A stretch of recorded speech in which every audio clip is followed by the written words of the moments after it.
and its allies to trip into more blunders, and that means creating non-stop, perpetual war in the Middle East. Well, I'm going to make this interesting and disagree with everyone. Okay. I do not accept the premise, which probably isn't too much of a surprise, but nonetheless, I reject the premise that the whole point of the so-called war on terror or investing in the Mujahideen was to somehow fight terrorism or to make a better world.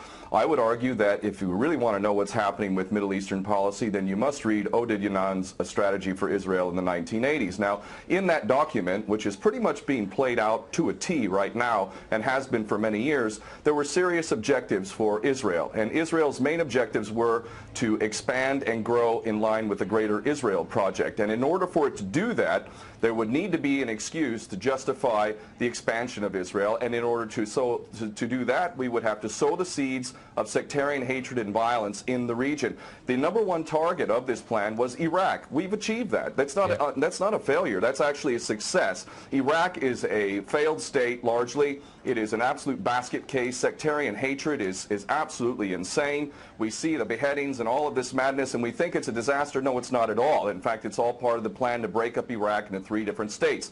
When we look at Syria, we also find that the goal is once again the same thing: sow the seeds of sectarian hatred and basically turn that nation into a basket case. This is happening according to plan as well. Now, ISIS, funny enough, could stand for the Israeli Secret Intelligence Service. Many people are seeing the very big benefits to the state of Israel, the so-called Jewish state of Israel, by the breakup and the balkanization of the surrounding states. So actually, if you believe what's being told to you, and I just don't know why anyone would believe anything that comes out of the mouth of virtually any Western leader, whether it be Obama or Bush or any of the rest of them, all of these people are nothing but patent liars, and everything they say is pretty much the opposite of the truth. So I don't accept virtually anything they say. Okay, good. Violence. Barack Obama did not bite at the opportunity to get involved in Syria a year ago. In fact, at the time when he was ready to start bombing Assad, just about 13 months ago, and we have he backed off as soon as the first excuse came to mind. We've been supporting ISIS. There is absolute continuity between the policies of Iraq and breaking it up and breaking up Syria as well. It is beyond naive to suggest that the U.S. doesn't have its fingerprints all over ISIS. In fact, tell me this: why has ISIS never once, or al-Nusra Front or al-Qaeda, not once have they attacked Israel? In fact, ISIS militants are getting medical attention in the Golan Heights and in Israel itself. What does that tell you?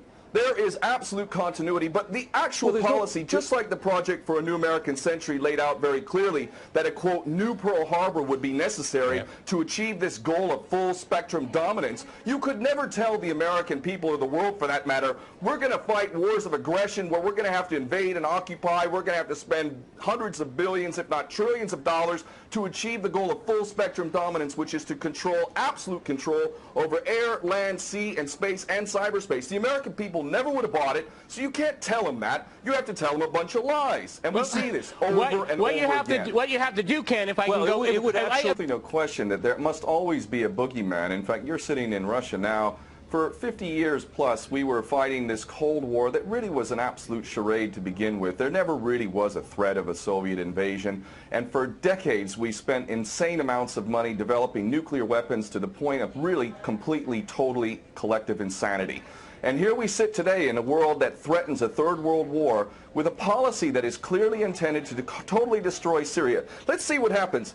If we take Bashar al-Assad out of the equation in Syria, does anybody with half a brain not understand that that vacuum that's going to be created is going to be a vacuum filled by the most powerful interests there? And who is that right now? Well, that would be our best friends and allies, these little Frankenstein monsters that we create, whether it's al-Qaeda or al-Nusra Front or the latest ISIS monster that we've created. Those are the ones that are going to fill that vacuum, and that fits perfectly in line with Oded Yanan's A Strategy for Israel in the 1980s. And if these other two gentlemen haven't read that document, I seriously suggest you do. Another thing that's really worthy of pointing out is the so-called Islamic State is anything but Islamic. And yes, there is a war on Islam.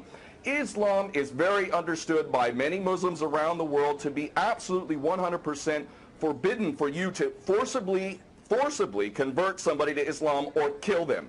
This is totally untrue. Back in the medieval times, when there was Muslim empires, it was an absolute understanding and policy amongst the Muslims who were in charge at that time that those who practiced whatever religion were allowed to continue practicing that religion, and they were not even forced to pay taxes into the Muslim empire itself. However, if people wanted to practice that religion, they would not be able to derive the benefits of the tax system and so on and so forth. The bottom line is no Muslim in their right mind would justify going in and literally executing men, women, and children simply because they don't convert to your religion. These people are not Islamic. They are creations of the monster, which is the empire of the United States and all its cohorts in Israel and England in particular. And this monster is purposely created to justify the continuing insanity of the never-ending war policy, which is really the core of America. And that is exactly why I renounced my U.S. citizenship. This madness cannot be considered anything but the major threat to the world.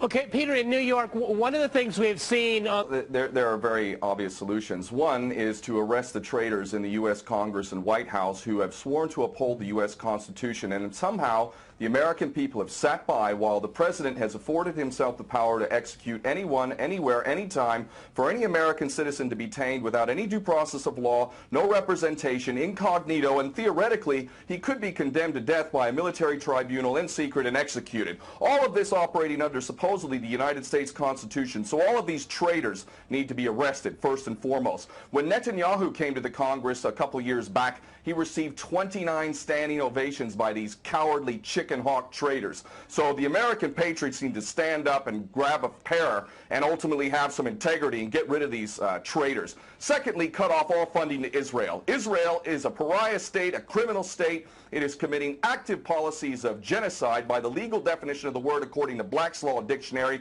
That country needs to be cut off right now. All of their attention needs to turn inward. Stop your little empire endeavors and full spectrum dominance and all of this sort of madness. Start taking care of your infrastructure back home. Start taking care of the American citizens who have worked their whole lives and now find themselves wondering how they're going to keep a roof over their head. All of that is very obvious and very sensible. Or America can continue to decline into an absolute total pariah state, hated and resented around the world, and maybe bring the whole world into World War III. I would prefer that we do the former instead of the latter, but ultimately we need some serious change in government, and that means getting rid of these traitors. Okay.